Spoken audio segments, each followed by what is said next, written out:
Have you ever wanted to disagree at work, but held back because you didn't want to sound rude?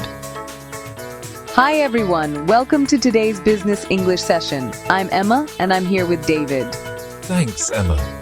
Today we're focusing on a crucial workplace skill: how to agree and disagree professionally. If you've ever worried about sounding rude or too direct, this video is for you.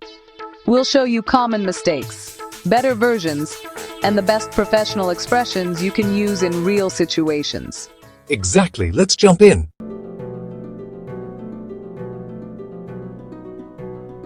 Let's say you're in a team meeting, and a colleague makes a great point. How do you agree without just saying, "Yeah, I agree"? It's always good to add to the discussion. For example, I would say, "That's a great point, Emma. I agree, and I think we could build on it by..." Can you refine it further? "Emma, I really like that idea. I think we could build on that by adding more data to support our decision. Maybe we can run a quick survey to get customer feedback." Agreeing isn't just about saying yes, it's about adding value. Show enthusiasm and extend the conversation.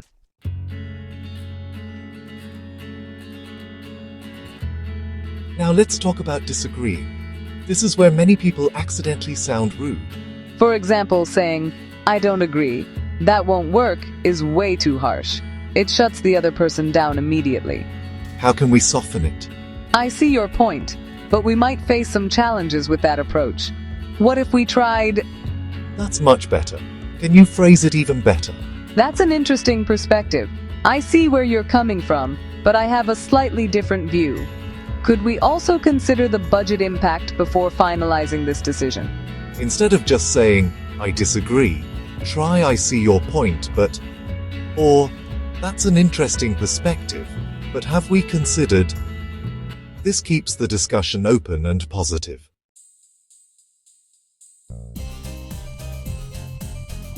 Let's say you're in a one-on-one with your manager. Sometimes you agree with their idea, and sometimes you have a different perspective. How do you handle both? Let's start with a strong way to agree.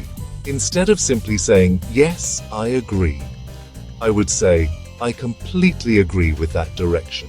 It aligns well with our objectives. How can I contribute to making it happen?" Nice. You're not just agreeing, you're taking initiative and offering to help, which managers appreciate. Here's another. "That's a fantastic idea. I think it will really help us improve efficiency. I'd love to take the lead on implementing it. Would that be helpful?" That's a great way of putting it. When agreeing with a manager or senior colleague, don't just agree. Offer to take action. It shows initiative. Great. Now let's try a situation where you don't fully agree. What not to say is, "I don't think that'll work." That's too blunt and shuts down discussion.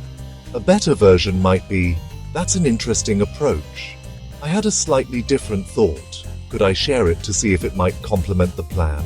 Exactly. Or even this. "I really see the logic behind your suggestion. One thing I'm wondering about is how it might impact the timeline. Do you think we should explore a plan B as well?" That's respectful, solution-focused, and shows critical thinking. When you agree with a manager, offer to support or lead. When you disagree, stay positive, show respect, and bring a thoughtful alternative. It's not about being a yes person or always pushing back. It's about contributing value either way.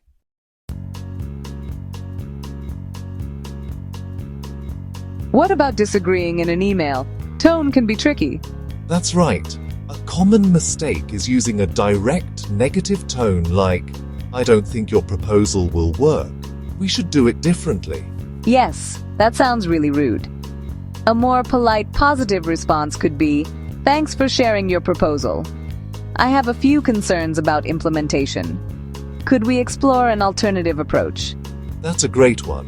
Another professional and constructive response could be, "I appreciate the effort that went into this proposal. I see some challenges with implementation, but I have a few suggestions that might make it even stronger. Could we discuss possible ways to adjust the schedule?" When disagreeing in an email, acknowledge the effort first, then share your concern in a collaborative tone.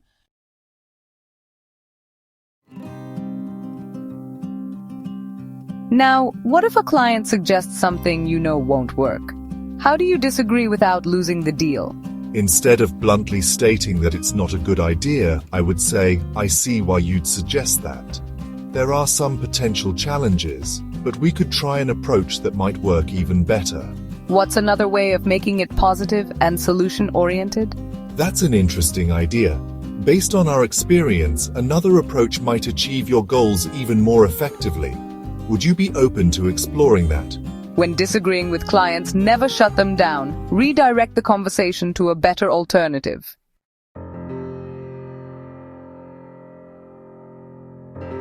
All right, let's say we're in a team brainstorming session. Someone shares an idea, but you're not sure it's the best approach. How do you express that without shutting them down? Great question. Here's what not to do. I don't think that's a good idea. That won't work. Oof, that's pretty harsh. That could discourage people from contributing more ideas. A more positive, collaborative response would be, "That's an interesting idea. I see some potential challenges, though. Maybe we could tweak it by testing it on a smaller scale first to see how effective it is."